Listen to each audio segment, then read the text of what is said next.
Section F అంటే minimum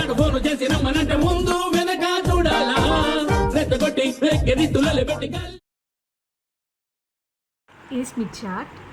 దీంట్లో ఇలా ఉన్న సర్కిల్స్ అన్నీ ఇంపిడెన్స్ సర్కిల్స్, అంటే ఇలా ఉన్నవి రెసిస్టెన్స్ అండ్ ఇక్కడి నుంచి ఇలా ఉన్నవి రియాక్టెన్స్, ఆ రెండు కలిపి ఇంపిడెన్స్. సో అది ఇట్ సైడ్ పార్ట్. ఈ పార్ట్ ఇలా ఉన్నవి అడ్మిటెన్స్, అంటే అడ్మిటెన్స్లో టూ పార్ట్స్. ఇలా ఉన్నవి ఫుల్ సర్కిల్స్ ఉన్నవి కండక్టెన్స్, ఇలా హాఫ్ వచ్చినవి susceptance. So left side part, left side emerge అయినవి అడ్మిటెన్స్, రైట్ సైడ్ నుంచి ఎమిట్ అయినవి ఇంపిడెన్స్. క్వశ్చన్లో ZL Z0 చేసి ఉంటారు. మనం కనుక్కోవాల్సింది నార్మలైజ్డ్ ఇంపిడెన్స్. దానికి ఫార్ములా ZL/Z0 50/100 0.5, 70/100 0.7 J. సో దీన్ని ఇప్పుడు ప్లాట్ చేయాలి. ఎక్కడ? ఇంపిడెన్స్లో. ఇంపిడెన్స్ అంటే ఈ చార్ట్లో రైట్ సైడ్వి. సో ఫస్ట్ 0.5 ఈ సర్కిల్స్ నుంచి చూసుకుంటూ 0.5 కన్నా చూసుకోవాలి. ఇది 0.5. సో ఇది సర్కిల్, దిస్ ఇస్ 0.5. సో ఈ సర్కిల్ మీద ట్రావెల్ అవుతూ 0.7 రీచ్ అవ్వాలి. కానీ 0.7 పైన ఉంటుంది, కింద ఉంటుంది. సో ఏది ఫైండ్ అవుట్ చేయాలంటే డిపెండింగ్ అపాన్ దిస్ సైన్. ఇక్కడ మనకి మైనస్ ఉంది కాబట్టి కింద 0.7 చూసుకోవాలి. సో ఇలా వెళ్తూ మనకి 0.7 ఎక్కడుంది? ఇక్కడ ఉంది. సో ఇలా వచ్చి అండ్ ఇది ఇక్కడ. So this is the point 0.5 and ఇది 0.7 -0.7. ఇది మన ZN పాయింట్. సో ఇది మన పాయింట్. ఇది step 1, pointing the normalized impedance.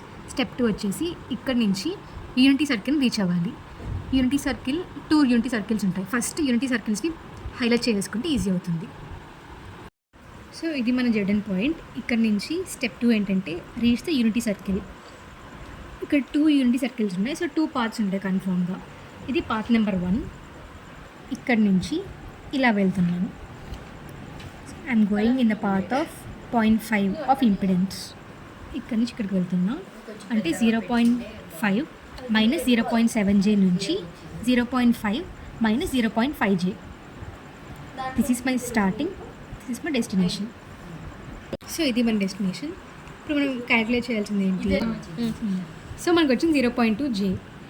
ఇది XL value or XL value అని ఇప్పుడు ఎలా కనుక్కోవాలంటే ఈ డయాగ్రామ్ నుంచి మనం వెళ్తున్నది అప్వర్డ్స్, ఇక్కడ నుంచి ఇక్కడ కాబట్టి అప్వర్డ్స్ వెళ్తున్నాం కాబట్టి ఎనీ సర్కిల్ అప్వర్డ్ వెళ్తుంటే అది inductance. Any circle movement upward ఉంటే అది XLN. XL normalized value equal to 0.2 J. XL normalized అంటే XL/Z0 equal to 0.2 J. XL అంటే JωL/Z0 మనకు 100 ఇచ్చారు.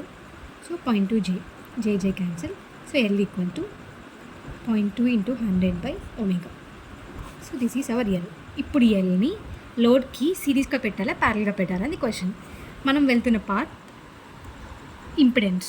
సో ఇంపిడెన్స్ పాత్లో వెళ్తుంటే అది ఏదైనా C ఆర్ L అది ఖచ్చితంగా సిరీస్లో పెట్టాలి. సో ఇది మన లోడ్. దీనికి Lని సిరీస్లో పెడతాం. L వాల్యూ ఇక్కడ ఫైండ్ అవుట్ చేస్తాం. That is step 2. ఇప్పుడు యూనిటీ సర్కిల్ నుంచి ఆరిజిన్కి వెళ్ళాలి. So this is our path. ఈ పాయింట్ ఏంటి మనకు ఆల్రెడీ తెలుసు, బట్ మనకు తెలిసింది ఏంటి? ఇన్ టర్మ్స్ ఆఫ్ ఇంపిడెన్స్ తెలుసు. కానీ ఈ సర్కిల్ అనేది అడ్మిటెన్స్ సర్కిల్. సో ఈ వాల్యూని ఇన్ టర్మ్స్ ఆఫ్ అడ్మిటెన్స్ రాసుకోవాలి. అంటే ఈ పాయింట్ అడ్మిటెన్స్ సర్కిల్ ఏమవుతుంది? 1 + 1 J, దట్ ఈస్ 1 + J. ఇప్పుడు 1 + J నుంచి ఇలా వెళ్ళి 1 + 0 Jకి రీచ్ అవ్వాలి. సో మన starting point 1 + J, ending point 1 + 0 J. So 1 + J నుంచి 1 + 0 Jకి వెళ్తున్నాం. సో డిఫరెన్స్ ఏంటి? 1 + 0 J -1 - J, అది -J వచ్చింది. సో ఇది L అవుతుందా, C అవుతుందా? మనం వెళ్ళే పాత్ ఏంటి? ఇక్కడ నుంచి ఇలా వెళ్తున్నాం అంటే పైకి వెళ్తున్నాం. పైకి వెళ్తుంటే అది ఖచ్చితంగా inductance irrespective of the circle. So ఈ వాల్యూ XLN వాల్యూ ఇది. అంటే XL/Z0 equal to -J. JωL equal to -J × Z0, L equal to -Z0/ω. So ఇది ఎల్ వచ్చింది పార్ట్ 2లో, ఇక్కడ నుంచి ఎల్ వచ్చింది. కానీ ఇప్పుడు అది సిరీస్గా పెట్టాలా ప్యారల్గా పెట్టాలా అని క్వశ్చన్. మనం వెళ్ళే సర్కిల్ ఏంటి, అడ్మిటెన్స్. సో అడ్మిటెన్స్లో వెళ్తే అది ఏ ఎలిమెంట్ అయినా దాన్ని ప్యారల్గా పెట్టాలి. సో దీనికి కంటిన్యూషన్గా ఇంకో ఎల్ పెడతాం. ఇది L1, ఇది L2, L1 L2. సో ఇది మన పాత్. సో ఫస్ట్ పాత్ అయిపోయింది, ఇలా వెళ్ళాం. సెకండ్ పార్ట్ ఎలా అంటే ఇక్కడ నుంచి ఇలా వెళ్తున్నాం, దిస్ సర్కిల్, ఈ సర్కిల్ వెళ్తున్నాను. మేక్ షూర్ దట్ మన రూట్ రియాక్టెన్సెస్ పైన ఉండకూడదు, it should be only real part. అంటే ఈ సర్కిల్ పైన వెళ్తే ఈ సర్కిల్ వాల్యూ ఏంటి, 0.7 plus 0.95 J in terms of admittance. 0.7 plus 0.95 J. So ఇది మన స్టార్టింగ్ పాయింట్. అక్కడి నుంచి యూనిటీ సర్కిల్ రీచ్ అయ్యేందుకు ఈ పాత్ ఫాలో అయ్యాము. అండ్ ఈ పాయింట్ ఏంటి, ఈ point same 0.7 plus 0.5, 0.7 plus nearly 0.5, exactly అంటే 0.48 వస్తుంది. 0.7 ప్లస్ 0.48 J. సో ఇది మన ఎండింగ్ పాయింట్. ఓకే, సో మన స్టార్టింగ్ పాయింట్ 0.7 ప్లస్ 0.95 J నుంచి 0.7 ప్లస్ 0.45, 0.7 ప్లస్ 0.4 and 5 మిడిల్లో వస్తుంది. సో 0.45 తీసుకున్నాం. సో డిఫరెన్స్ ఏంటి, 0.45 మైనస్ 0.95, సో మైనస్ 0.5. అదేంటి, మనం వెళ్ళే పాత్ పైకి వెళ్తున్నాం. సో పైకి వెళ్తే irrespective of circle it is inductance. XLN equal to minus 0.5. XLN అంటే XL/Z0. సో మనకి ఎల్ వాల్యూ వస్తుంది. ఇప్పుడు ఈ ఎల్ వాల్యూ సిరీస్గా పెట్టాలా ప్యారల్గా పెట్టాలా అది క్వశ్చన్. మనం వెళ్ళే సర్కిల్ ఏంటి, అడ్మిటెన్స్. సో అడ్మిటెన్స్ సర్కిల్ వెళ్తుంటే ఎలిమెంట్ ఏదైనా L or C it should be parallel.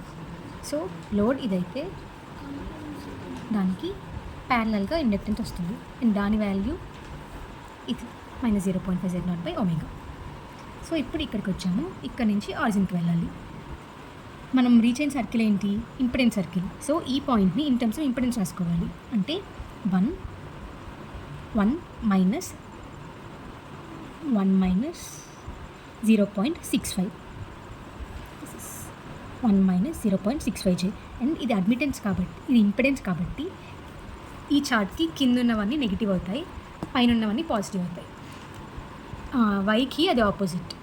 మళ్ళీ రిపీట్ చేస్తున్నా, ఇంపిడెన్స్కి అంటే జెడ్కి ఈ చార్ట్లో కింద ఉన్నవి నెగిటివ్ అవుతాయి, పైన ఉన్నవి పాజిటివ్ అవుతాయి. అదే అడ్మిటెన్స్కి పైన ఉన్నవి నెగిటివ్, కింద ఉన్నవి పాజిటివ్.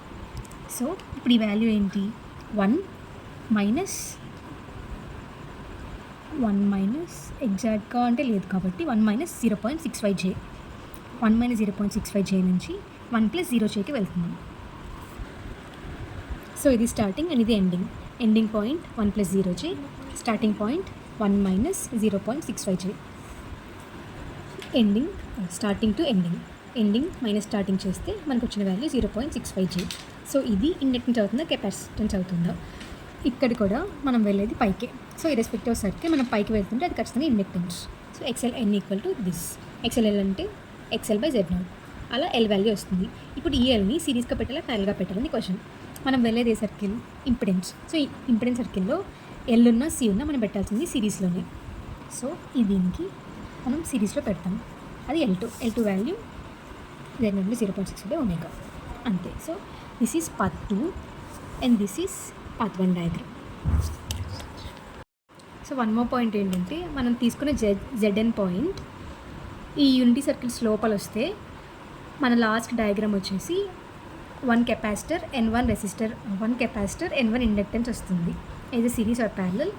అదే ఒకవేళ టాప్ ఆఫ్ ద సర్కిల్స్ వస్తే, అంటే ఇక్కడ ఈ రీజన్లో వస్తే 2 కెపాసిటెన్సే వస్తాయి, ఏదో సిరీస్ ఆర్ ప్యారలల్ 2 కెపాసిటెన్సే వస్తాయి. అండ్ బాటమ్ వస్తే 2 ఇండక్టెన్సే వస్తాయి, ఏదో సిరీస్ ఆర్ ప్యారలల్. సో అది ఒక క్లూ అండ్ హింట్.